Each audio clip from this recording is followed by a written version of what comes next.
Hi, I'm Joel Bloom, president of New Jersey Institute of Technology. At NJIT, we believe that not only our students, but all citizens need to be informed about the issues facing higher education. As New Jersey's Science and Technology University, NJIT is proud to support the important programming produced by the Caucus Educational Corporation and their partners in public television. Funding for this edition of Think Tank with Steve Adubato has been provided by NJIT, New Jersey Institute of Technology, Hackensack Meridian Health, PSE&G, committed to providing safe, reliable energy now and in the future, the Northward Center, the law firm of Gibbons PC, Wells Fargo, and by the New Jersey Education Association. Promotional support provided by New Jersey Globe. And by New Jersey Monthly, the magazine of the Garden State, available at newsstands.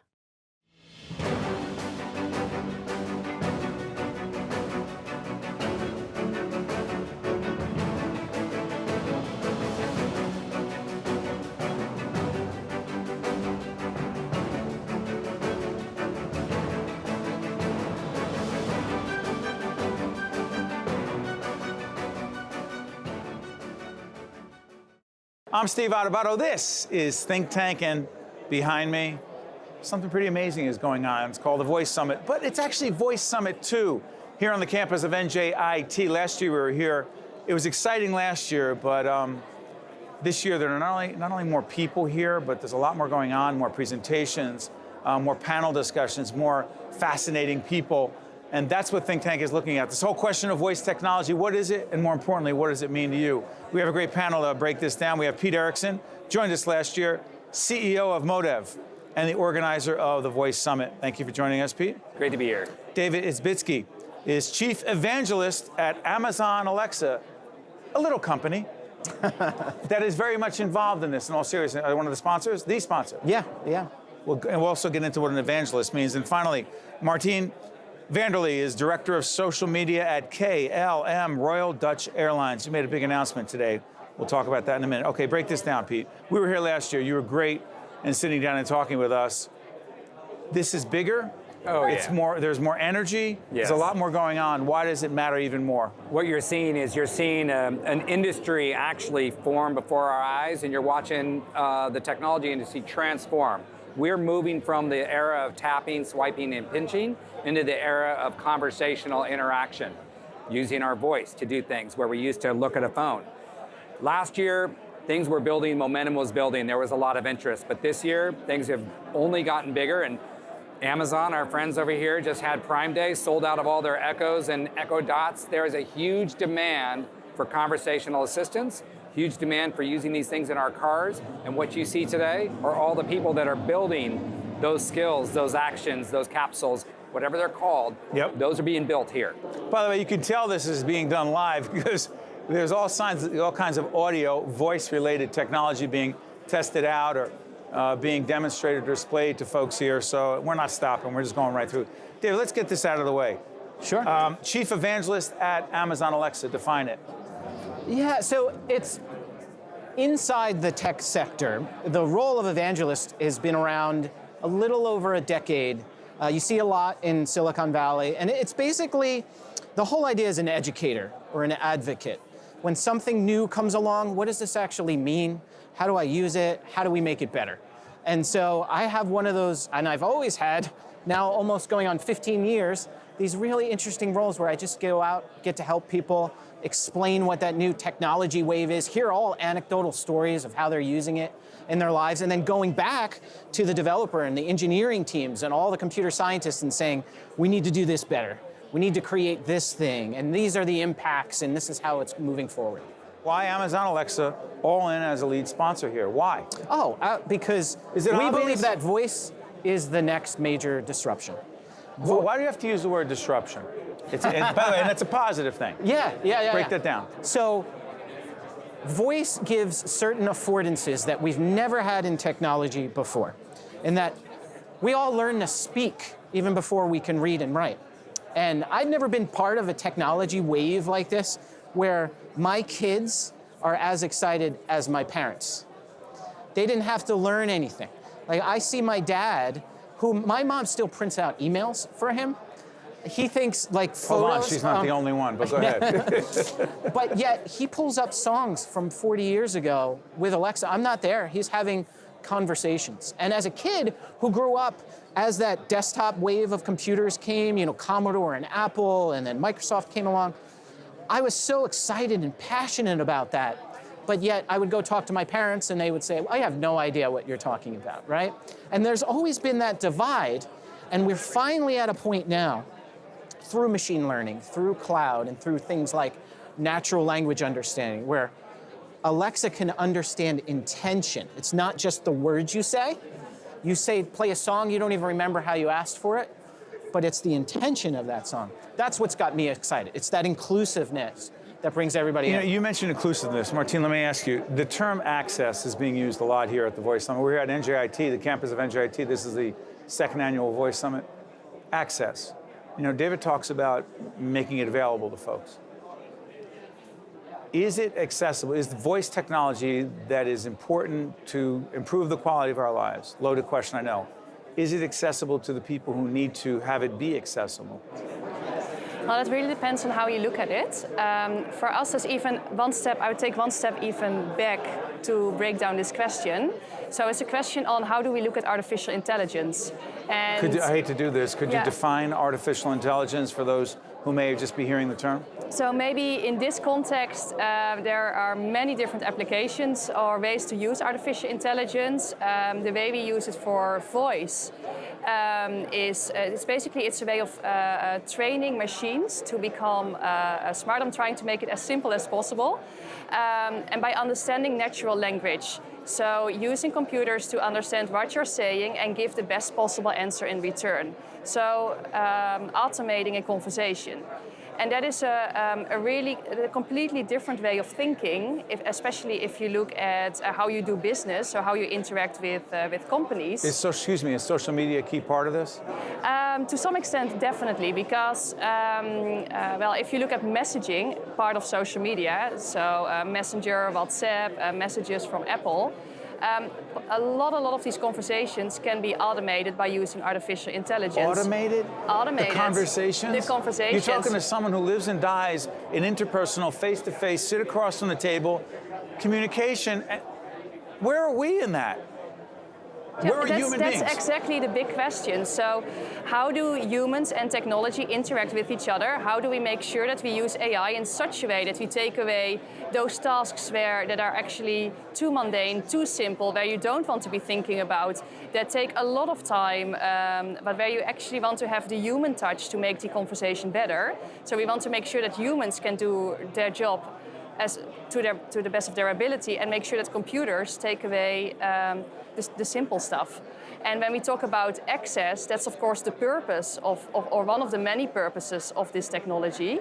But the big question before it is, what do you let humans do and what do you let computers do? Pete, jump back in here because the term conversation is being used a lot. For those of you who watch our programming, whether it's Think Tank, One-on-One, State of Affairs, or listen to our podcast and radio broadcast, we live and die based on human face-to-face interaction.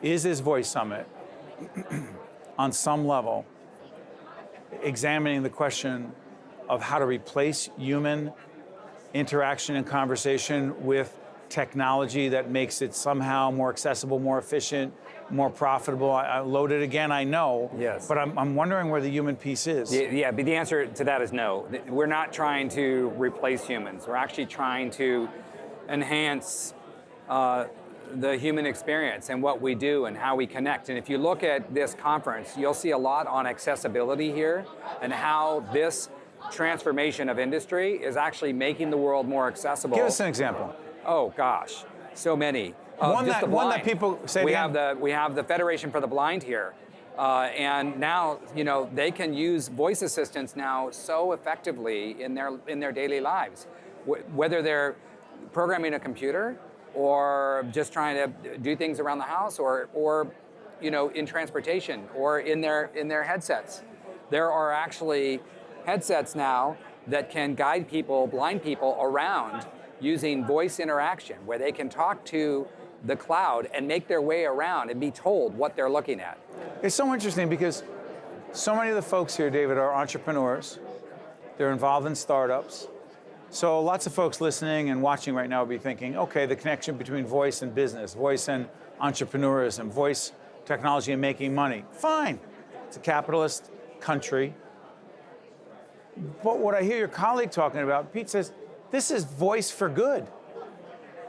Using voice technology to make a difference in the quality of people's lives. Yeah, I completely agree. I would, the way I would define AI, too, is I'd almost flip it around a little bit and say intelligence amplified. Because so I think, excuse me for interrupting. Yeah. The term historically has been, when I studied artificial intelligence at another university here in New Jersey, it was about how machines could be smart. Right. This is a different conversation. The way that I define it, so you studied it. Yes. I think what This was if in the I 90s, went and sorry, I went, go ahead. No, I studied it in the 90s here. Go ahead. Hey, by I think the way, you're a grad of? NJIT. Okay. Yep, right here. So the way I look at it, like I think people when they hear artificial, they think of it as general. Like there's going to be a brain. There's just going to be this robot walking around. Let's program it the right way. Yeah, and that's not what this is. What this is about task completion. It's about having machine learning and understanding how to do things better. And what we were talking about before is one of the things we can do with that, with machine learning and deep neural networks, is to figure out how the phonetics and the sounds of speech work so that when you say something, a machine can understand. And that's really what's changed here. And so what Pete's talking about, the accessibility, what's amazing about it is the only way that we could interact with technology in our lives before was with a mouse or a keyboard, or, I mean, I grew up in the generation where that 12 o'clock was flashing on the VCR, right? We didn't want, there was no affordances there. It didn't matter who we were. We had to figure all of that out. And the human is the person that got left out in the dust, right? And so now, the human is the one driving the conversation.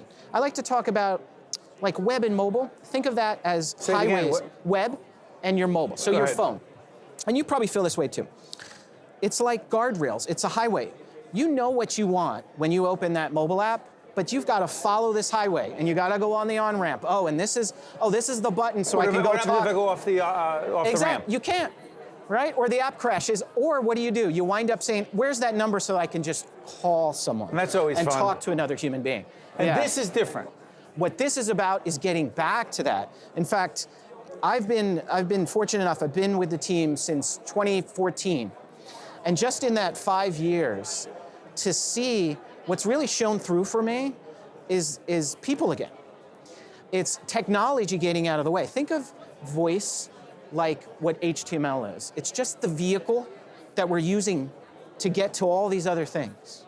So imagine a world where you can say, what's the weather outside? But then you could say things like, start my car. And for me, where I am in my life, it's, how are my parents doing? And if they're not doing out there? Because it's just spontaneous and it's natural, and I don't have to figure out how to contact my parents, how to drop in or make a call, or how my car works. As a human being, I have concerns, and I have the ability to use speech to go ahead and interact in a way that's on my own terms in the moment. I want to talk about Newark and NJIT and the Voice Summit in a second, but Martine, help us on this. Voice technology and social media. Is there a link?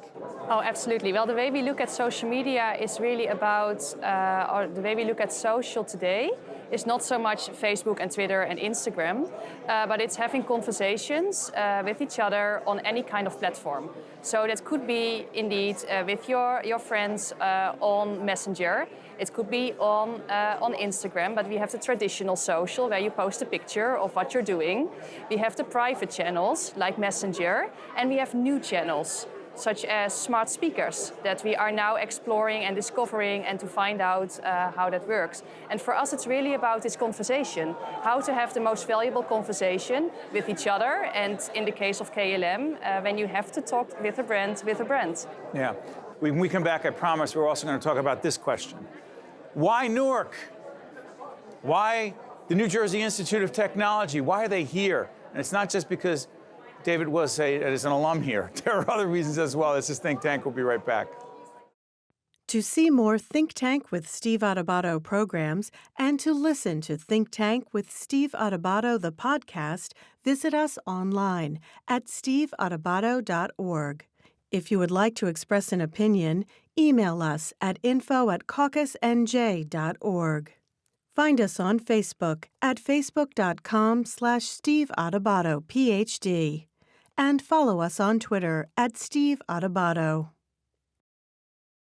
Welcome back to Think Tank. We're at the Voice Summit at NJIT in Newark. Isn't it amazing how the Voice Summit hat matches my tie? Total coincidence. And it is also a coincidence, maybe it's not. David, you graduated from NJIT in 1998. Yes. You also just talked about the fact that you worked as well. It took you more than 4 years. Yeah. Which is part of the equation of how hard you've had to work to be where you are. You understand this as well, Pete, but what does it mean to have this Voice Summit, the largest in the world? In the world. Mm-hmm. Should have said that at the beginning. Being not just in Newark, but at your alma mater, NJIT, what does it mean? Yeah, for me, so I grew up in Jersey. I've always been on the East Coast, and so '92 is when I was looking at colleges, and I was like, NJIT, what? And I started looking at the programs that they had going on and the scores to get in, and when I came here, there was just this atmosphere. I talked a little about this in the keynote today. They were doing computer vision and machine learning back in '92. And what I really loved, I did information systems, was that they were tied to the businesses around Newark.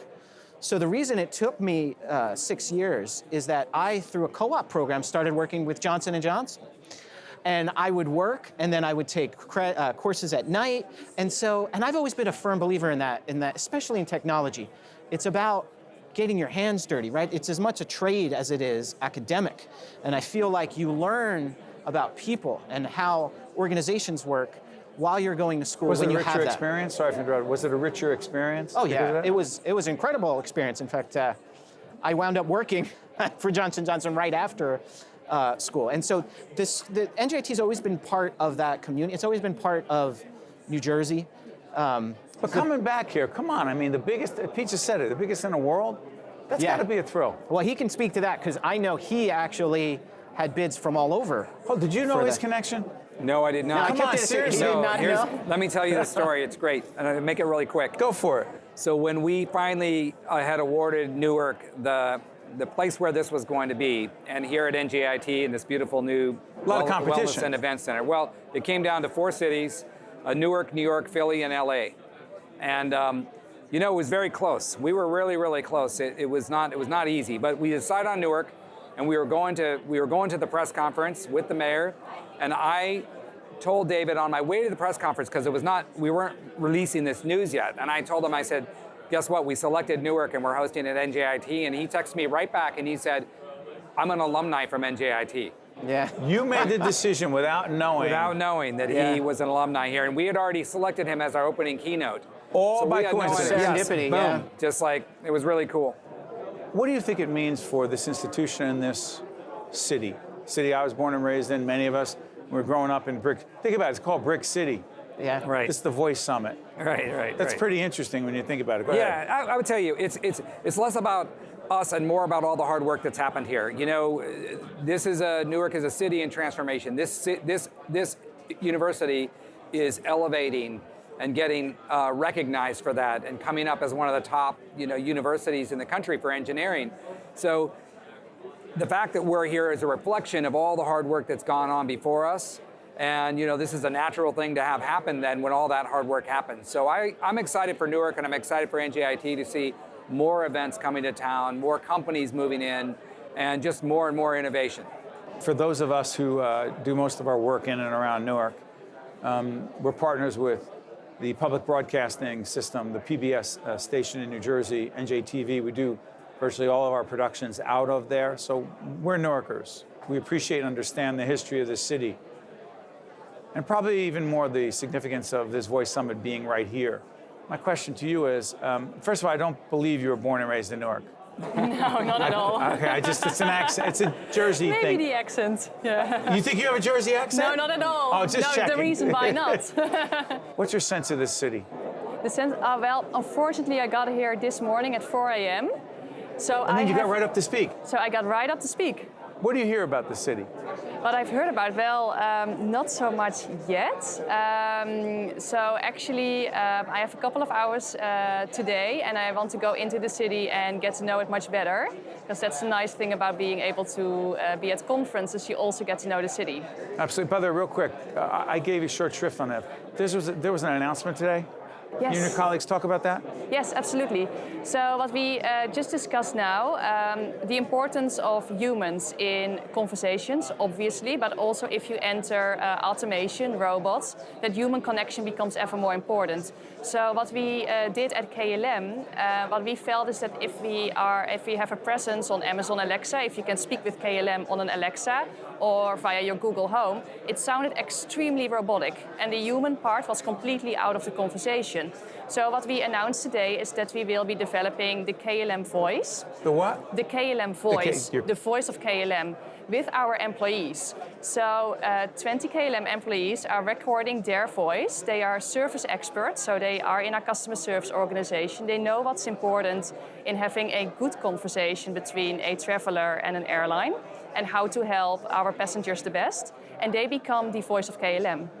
That's interesting. On a lot of levels. Just one other example of how voice is changing our lives, and particularly the way we interact with companies that serve us every day. Real quick, before I let you out of here. I asked the question, the future of voice, you say?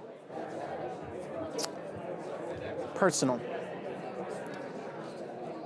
It's one thing to guess at an intention.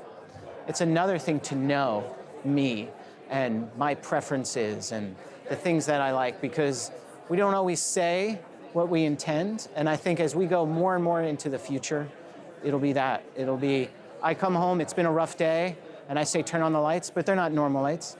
They're cool. It's like, I grew up at Jersey Shore. It's ocean lights. It makes me feel like I'm on the beach and it's playing some rolling waves, right? It's about making it personal and understanding. That's so interesting. Where'd you grow up at Jersey Shore? Tom's River.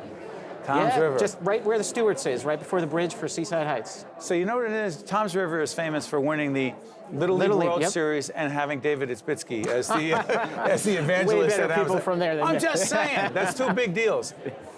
The future of voice. Ubiquitous. You know, right now we're accessing voice maybe in our kitchens, in our living rooms, in our bedrooms, in our cars, but it will become more ubiquitous way that we access information. And Sorry for interrupting, about a minute and a half left. Someone says, I'm a little nervous about that. Pete's using the term ubiquitous. Yes. My God, all over, everywhere, Big Brother. well, you're at work, for example, and you need reports. Well, now you can just ask for reports. I need to know the sales data as of noon today. That's a lot faster than going to a computer, clicking, looking at, trying to pull down a report, an Excel file, open it up, look at there's so many things that we do that are so, manual, that voice is going to make it easier for us to work, live, and play. It's going to become more ubiquitous. And any new technology, there is the fear factor about privacy, about all these things. We end up getting over them.